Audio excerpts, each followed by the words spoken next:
Hello everyone, happy Friday, and welcome to this week's episode of Forbes Flash. Lots of talk about millions and billions this week, but then again, that's an average week here at Forbes. All jokes aside, we had some big news about some of the world's biggest moneymakers this week, starting with one you've probably heard of, Jay-Z. We announced a few weeks ago that the rapper turned businessman is hip-hop's first billionaire, which made a lot of people ask, who's next? According to our new list of the world's richest rappers, it's Dr. Dre. If you ask him, he became a billionaire 5 years ago with the sale of his Beats by Dr. Dre headphone line. But according to our calculations, his net worth is closer to $800 million. Still not bad in my opinion. Also close to hitting the billion-dollar milestone is Diddy, who's been investing in a number of industries, from a clothing line to Ciroc Premium Vodka.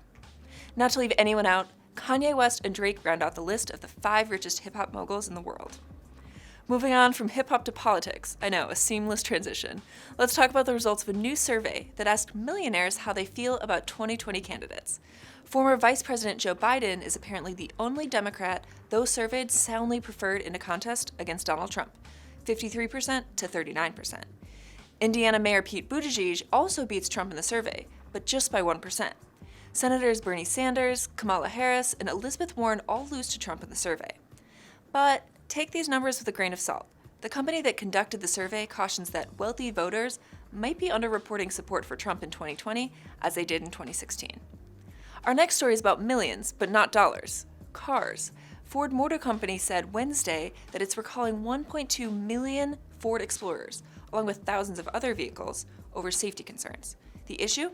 A loss in steering control. The company isn't aware of any fatalities related to the faulty cars, luckily. And if 1.2 million sounds like a lot of cars to recall, it is, but it's nowhere close to the biggest car recalls of all time. In 2014, more than 42 million cars from 19 different companies were taken off the road due to issues with airbags. Last but not least, some interesting insights from Mary Meeker's annual Internet Trends presentation. In case you didn't listen to the 30-minute presentation or read through the 333-page report, here's what stood out. More than 25% of US adults now describe themselves as almost constantly online. Me too.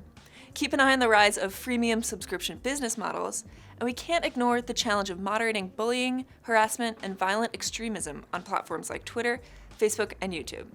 Speaking of trends, be sure you're following Forbes on social media to get these stories and many more on a real-time basis. That's all for me. See you next week.